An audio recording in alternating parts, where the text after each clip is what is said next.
La petite histoire des produits de l'érable remonte bien avant l'arrivée au Québec des colons français.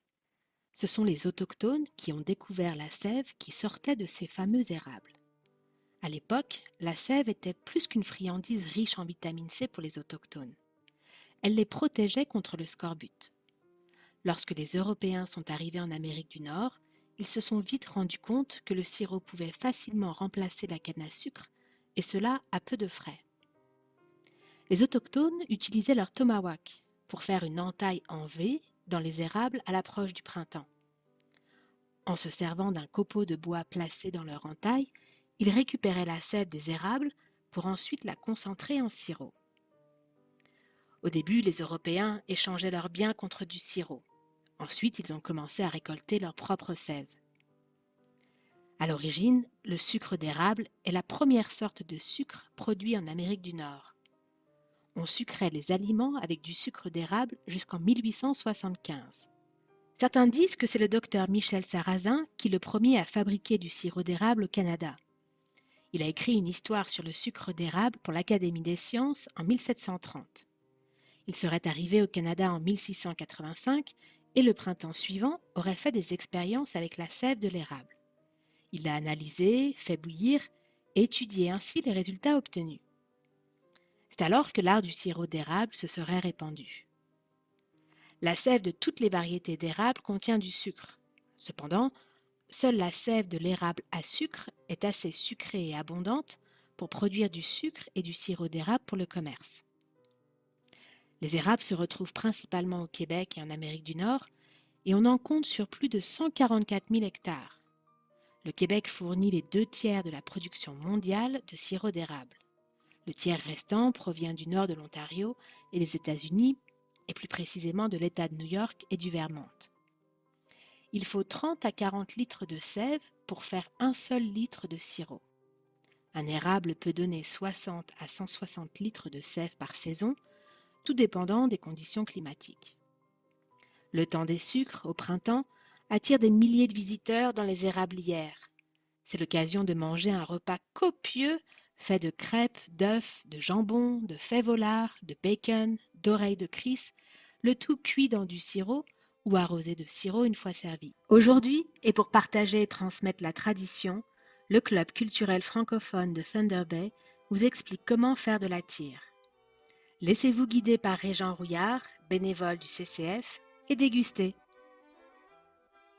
Bonjour, aujourd'hui le club culturel francophone de Thunder Bay pour cette version 2021 de la cabane à sucre. On vous la propose à la maison. On aimerait vous présenter comment on fait de la tire sur la neige à la maison. Depuis de nombreuses années que le club culturel francophone présente ses traditions canadiennes françaises. Malheureusement, cette année, on n'aura pas la chance de se voir au parc historique du Fort William ou à la Marina pour nos traditionnelles cabanes à sucre. Donc, on s'est retrouvé dans la cour arrière de Régent Rouillard, notre expert en sirop d'érable, pour vous présenter, pour vous expliquer comment est-ce qu'on peut faire ces bâtons de tir. Bonjour Régent. Bonjour. Merci de nous accueillir chez toi. Donc comme on le disait, on ne peut pas se retrouver au fort ou à la marina cette année. Et puis tu as bien voulu nous montrer, continuer la tradition pour nous montrer comment on fait la tire d'érable.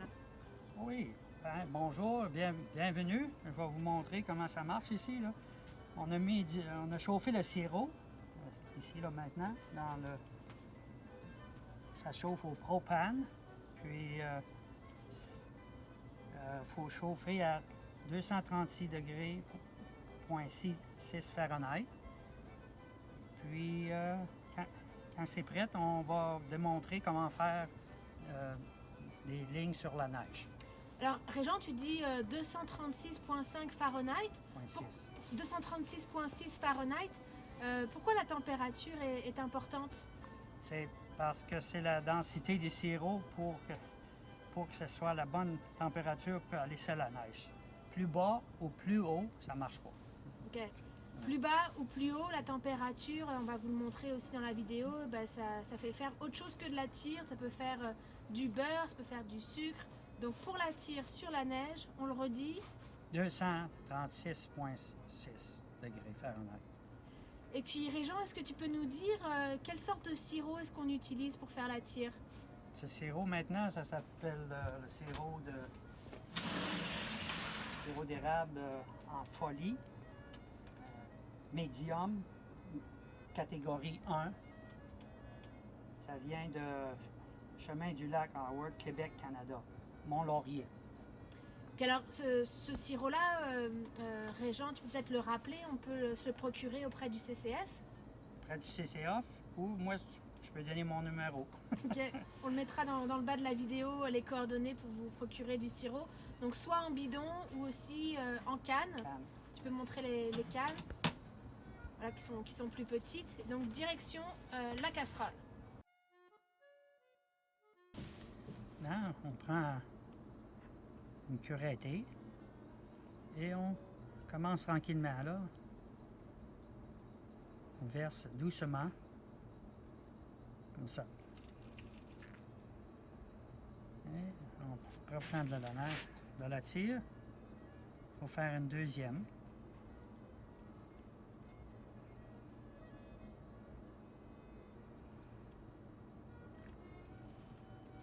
Il faut aller doucement.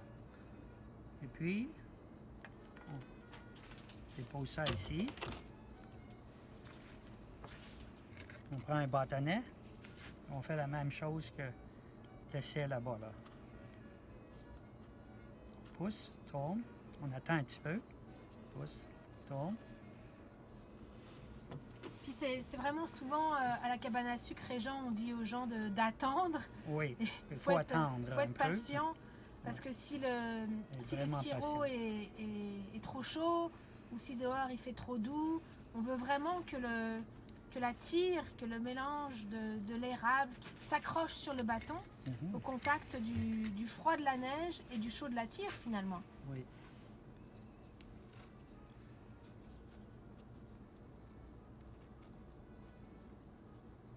Là. Ça va très bien.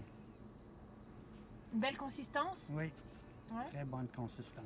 Si on n'aime pas la tire sur la neige, est-ce qu'on peut faire autre chose avec la tire? Certainement, oui. On peut prendre de la tire chaude. Il faut que ça ait bouilli à peu près 2 degrés de plus que 238 degrés.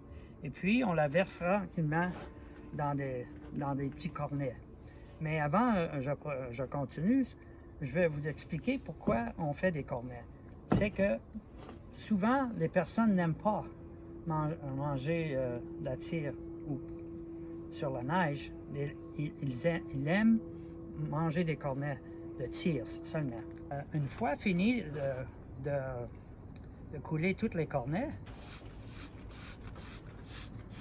il faut les sprayer un petit peu comme ça pour pas qu'ils tournent cristal. Une fois aspergé les cornets, il faut les laisser refroidir parce que la tire est encore très chaude. Donc, n'essayez pas de manger, vous allez vous brûler le dedans de la bouche.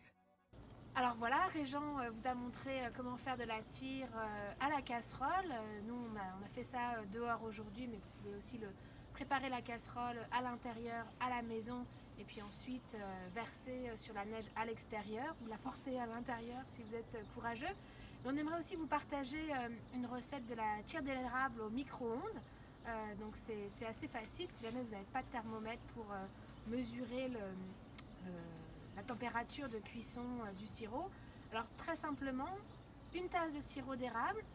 Alors l'idéal c'est avant de mettre le sirop dans le four à micro-ondes, donc vous graissez légèrement 1 cm sur le haut du bol en mettant du beurre. Ça va éviter que le sirop se renverse si jamais ça chauffe trop dans le four à micro-ondes. Donc vous versez une tasse de sirop d'érable dans le bol, à cuire pendant 7 minutes au four à micro-ondes. Alors le temps de cuisson peut varier un petit peu selon la puissance de votre four. Et puis la préparation est prête lorsque des gouttes de tire forment des petites boules molles dans un verre d'eau froide. Donc préparez un petit verre d'eau, puis dès que vous sortez votre bol du four, prenez une petite cuillère, versez dans l'eau pour vérifier. Donc si ça fait des petites boules molles, ça veut dire que votre sirop est prêt. Et puis voilà, tout simplement, vous versez votre sirop chauffé sur la neige, ou alors vous le mettez au réfrigérateur pour le refroidir. Et puis si jamais vous avez fait trop de tirs, il suffit juste de la brasser, de la remuer pendant plusieurs minutes avec une palette en bois, en fait jusqu'à 10 minutes. Et comme ça, vous obtenez du beurre d'érable. Voilà, c'était la recette de la tire d'érable au four à micro-ondes.